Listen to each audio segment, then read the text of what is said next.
A very good morning, students, and welcome to e-learning classes of business studies. My dear students, in previous lecture, that was lecture number 29, we have covered the topic meaning and definition of staffing, and along with that, we also clear with the importance of staffing, why staffing is important for us.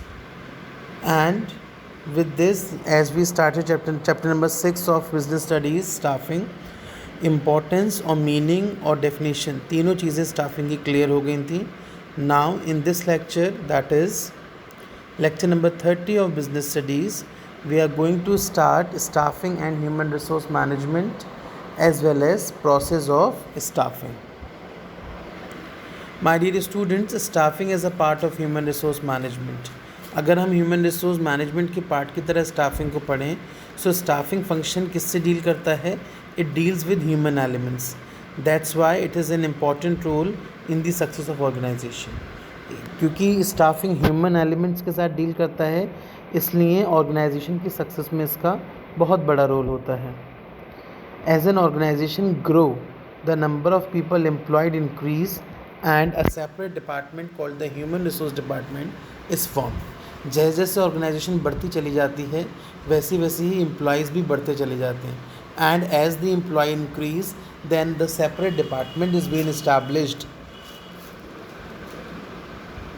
which is known as human resource department. उसमें specialist और experts होते हैं जो लोगों के साथ deal करते हैं. ह्यूमन रिसोर्स मैनेजमेंट क्या क्या इन्वॉल्व करता है? It involve procuring, developing, maintaining and appraising competent and satisfied workforce. क्या क्या अवेलेबल कराता है? It makes the workforce available, development of workforce, maintenance and appraising the competentness. और इस तरीके से वर्कफोर्स की अवेलेबिलिटी कराता है, so that the goal of the organization must achieve. Goal achieve होना चाहिए and goal should be achieved efficiently and effectively. The goal which we are going to have, it should be achieved efficiently and effectively. Next comes your topic process of staffing. Staffing का process क्या होता है? बेटा the very first, सबसे पहले अगर हम देखें तो बहुत सिंपल प्रोसेस है स्टाफिंग का आप डे टू डे लाइफ में, कि किस तरीके से आप अपॉइंटमेंट करते हैं लोगों का. स्टाफिंग प्रोसेस क्या कहलाता है? कि how you appoint the people. तो the very first step is estimating man power requirement. पहले आप एस्टिमेट करते हो कि आपको कितनी मैन पावर की रिक्वायरमेंट है. What is the requirement of man power? So पहले हम वर्कफोर्स को उसके अकॉर्डिंग ड्राफ्ट करते हैं, उसके बाद हम उनके रिलेटेड एक्टिविटीज़ करते हैं, जैसे कि personal recruitments, specific set of skills, knowledge, qualification, experience, all that what is all needed we use to do. After estimating man power, इसी में फिर होता है बेटा आपका वर्कफोर्स एनालिसिस. वर्कफोर्स एनालिसिस की हेल्प से enterprises are easily access the number and type of employees necessary for the completion of a work. Workforce analysis की हेल्प से जो एंटरप्राइजेज़ हैं वो ईज़िली एक्सेस कर सकते हैं कि कितने नंबर ऑफ़ एम्प्लॉयज़ हैं जिनकी हेल्प से ये वर्क का कंप्लीशन होना है. It helps in determining whether an enterprise is over staffed और under staffed. Estimating man power planning में ये भी देखा जाता है कि जो भी वर्कफोर्स है, कहीं उस वर्कफोर्स की वजह से ओवर स्टाफ तो नहीं हो रहा है एंटरप्राइज, या अंडर स्टाफ तो नहीं हो रहा है. This is also needs to be taken care of in estimating man power requirement. After that recruitment. My dear student, it is defined. क्या होता है recruitment? It is defined as the process of searching for prospective employees and stimulating them to apply for jobs in the organisation. Recruitment एक process होता है जिसमें हम prospective search करते हैं एम्प्लॉयज़ का और स्टिमुलेट करते हैं उनको जॉब ऑर्गेनाइजेशन के लिए. राइट. इंटरनल और एक्सटर्नल दोनों तरीके हम यूज़ करते हैं एम्प्लॉयज़ को सर्च करने के लिए. हम इंटरनली मतलब अपनी फर्म में से ही हम किसी को प्रमोट कर सकते हैं, और we can search the employees from external source also. After recruitment there comes the process of selection. Selection क्या होता है? Selection is the process of choosing and appointing the right candidates for the right job in the organization. Right candidate को right job के लिए जब हम choose करते हैं ऑर्गेनाइजेशन में, वो कहलाता है आपका सिलेक्शन. ठीक है. बहुत से तरीके होते हैं सिलेक्शन करने के. एग्ज़ाम कंडक्ट करना, टेस्ट करना, इंटरव्यू करना, these all are the ways how selection can be done. It ensures that the organisation gets the best candidate. ये क्या इंश्योर करता है कि ऑर्गेनाइजेशन को बेस्ट कैंडिडेट मिलना चाहिए. The selection process enhances the self esteem and Prestige of the selected candidates. Selection process किस चीज़ को एनहांस करता है? सेल्फ स्टीमनेस एंड ऑर्गेनाइजेशन के जो सिलेक्टेड कैंडिडेट्स हैं उनकी प्रेस्टीज को भी. After selection it comes the process of placement and orientation. Basically आपको पता होना चाहिए बेटा कि ओरिएंटेशन क्या होता है. Orientation is the process in which the new employees meet the old employees. और ओरिएंटेशन प्रोसेस होता है बेटा जिसमें न्यू एम्प्लॉयज़ जो है वो ओल्ड एम्प्लॉयज़ से मिलता है. Means to make the familiarisation of new employees with the old employees. It consist of the process of orientation. हम ओरिएंटेशन में क्या करते हैं? नए एम्प्लॉयज़ को पुराने एम्प्लॉयज़ के साथ इंटरेक्शन कराते हैं सो दैट रूल्स, रेगुलेशंस और पॉलिसीज़ को ईजिली अंडरस्टैंड किया जा सके. Placement refers to the employee occupying the position or post for which the person has been selected.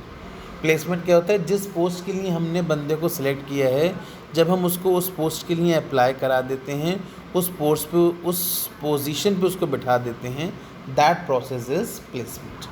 So orientation और प्लेसमेंट दोनों समझ आ गए. फिर आपका आता है ट्रेनिंग एंड डेवलपमेंट. एक बार बंदे का रिक्रूटमेंट हो गया, सिलेक्शन हो गया, उसका ओरिएंटेशन हो गया, प्लेसमेंट हो गया. अब आपको ज़रूरत है उसको ट्रेनिंग देने की और डेवलपमेंट करने की. उसकी सिस्टमैटिक ट्रेनिंग दी जाती है ताकि नॉलेज और स्किल्स दोनों डेवलप किए जा सकें एम्प्लॉय के अंदर. Along with that development also involves growth of the employee. किस तरीके से? Aspect such as performance, knowledge etcetera. बंदे की नॉलेज इम्प्रूव हो सके, परफॉर्मेंस इम्प्रूव हो सके, इसके लिए हम डेवलपमेंट करते हैं. Next, performance appraisal. Now when the employee is been recruited, selected, placement, orientation, placement सब कुछ हो चुका, उसके साथ साथ हमने उसका ट्रेनिंग और डेवलपमेंट भी कर दिया. अब हमें रिक्वायरमेंट है उसकी परफॉर्मेंस को अप्रेजल करने का. मीन्स परफॉर्मेंस अप्रेजल का मतलब क्या होता है? अब हम उसकी एम्प्लॉय की जो परफॉर्मेंस है उसको इवैल्यूएट करेंगे, उसकी current performance as well as उसकी past performance. We will evaluate both the performance of the employee, current as well as past performance. See, once an employee has undergone a training, एक बार अगर employee की training हो जाती है, then his her performance is evaluated. फिर उसकी performance को हम इवैल्यूएट करते हैं.